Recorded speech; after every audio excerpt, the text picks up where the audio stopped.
Assalamualaikum warahmatullahi wabarakatuh. Hari ini ada video pembelajaran baru.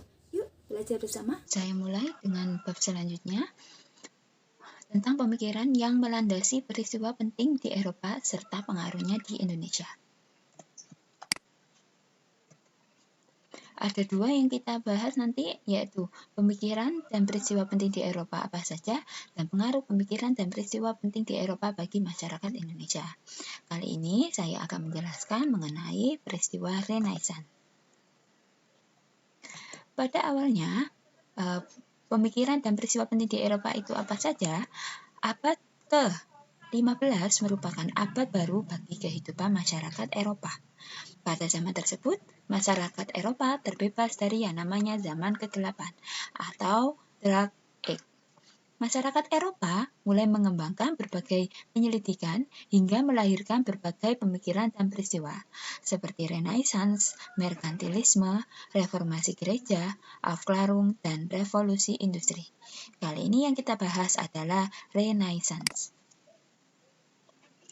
Renaissance ini adalah dari bahasa Latin, yakni terdiri dari dua kata, re yang berarti kembali, naistre yang berarti lahir. Renaissance adalah lahirnya kembali. Lahirnya kembali apa? Lahirnya kembali peradaban di Eropa.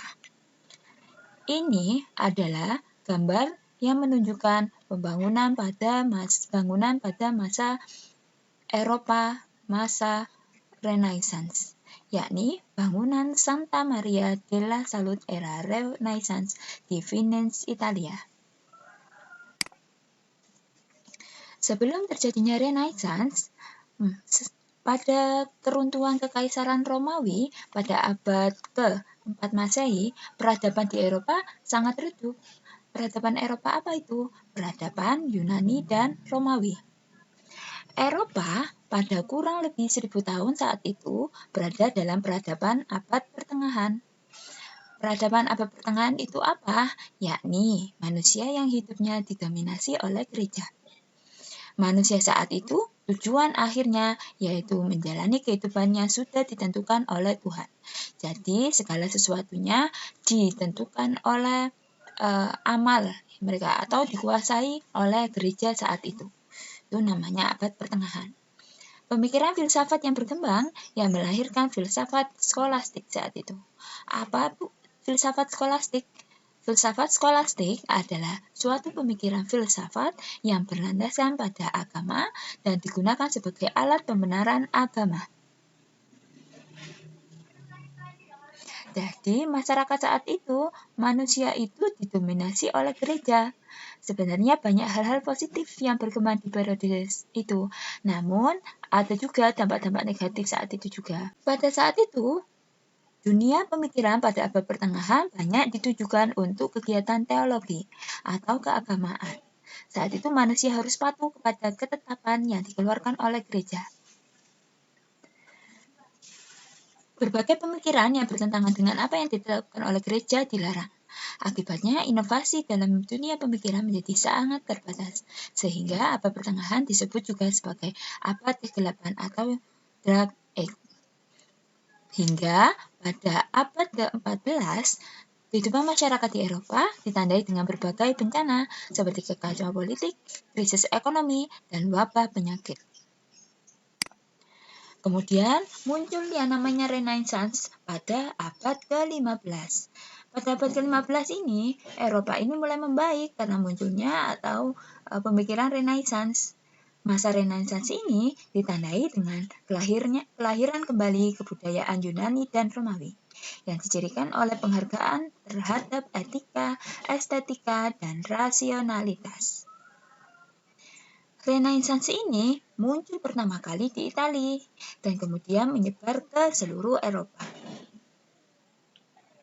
Pada abad ke-15 Masehi juga ada yang namanya Leon Battista Alberti, yakni seorang arsitek dari kota Fiorentina, dengan tepat menggambarkan perkembangan dunia pemikiran yang baru tersebut ketika ia mengatakan, orang dapat melakukan semua hal jika mereka menginginkannya. Jadi lebih kepada kebebasan individu, tidak terbelenggu dengan kehidupan gereja. Renaissance ini faktor pendorongnya yaitu dua, yaitu yang pertama adalah perubahan aktivitas gereja, yang kedua adalah kemunculan kota-kota dagang yang makmur. Kemudian pengaruh kebudayaan Yunani dan Romawi kuno pada masa Renaissance. Filsafat Yunani dan Romawi kuno mampu menjawab pertanyaan yang tidak mampu dijawab oleh pihak gereja. Jadi dijawab secara akal pikiran yang realistis. Di budayaan Yunani dan Romawi kuno lebih menghargai perbedaan pemikiran. Pengaruh Renaissance yakni banyak, yaitu penemuan-penemuan baru di bidang seni, sastra, ilmu pengetahuan. Kemudian munculnya seniman-seniman dan ilmuwan seperti Leonardo da Vinci dan lain sebagainya. Ada juga yang namanya tokoh-tokoh ilmu yang lahir pada masa ini, yang namanya Petrarch, ini yang dianggap sebagai bapak humanisme Renaissance Italia. Kemudian ada Nicolaus Copernicus, yang ahli matematika dan astronomi dari Polandia yang terkenal dengan teori heliocentris. Heliocentris, tahu kan? Yakni matahari sebagai pusat tata surya. Kemudian ada Johannes Kepler, astronom asal Jerman yang berpendapat bahwa orbit dari planet-planet yang mengitari matahari tidak terbentuk lingkaran, namun elips. Kemudian yang ini adalah Galileo Galilei, ilmuwan yang asal dari Italia yang menemukan teleskop yang dapat melihat gunung-gunung di bulan dan menemukan bahwa Jupiter ini memiliki 4 satelit. Pengaruh Renaissance terhadap dunia yakni pertama, tumbuhnya kebebasan dan kemerdekaan dan kemandirian setiap individu manusia. Manusia ini berupaya menjadi manusia merdeka dan memaksimalkan potensi dirinya. Berkembangnya ilmu pengetahuan seni, budaya, dan kebebasan berpikir. Ketiga, menguatnya kaum pedagang atau pengusaha sehingga membuat mereka tumbuh menjadi kelas penguasa baru. Yang terakhir adalah memicu berbagai inovasi dan penemuan baru dalam ilmu pengetahuan seperti para tokoh-tokoh ilmuwan dan sastrawan sebelumnya. Kesimpulan yang dapat diambil dalam materi Renaissance ini adalah Renaissance merupakan kelahiran kembali budaya klasik terutama budaya Yunani kuno dan Romawi kuno. Dimulai di Italia pada abad pertengahan akhir dan kemudian menyebar ke seluruh Eropa. Abad pertengahan itu apa? Abad pertengahan atau yang sering disebut sebagai Dark Age atau abad kegelapan.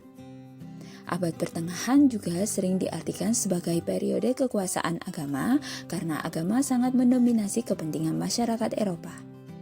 Segala hal yang tidak berhubungan dengan agama dianggap melanggar hukum. Seperti gambar di sini.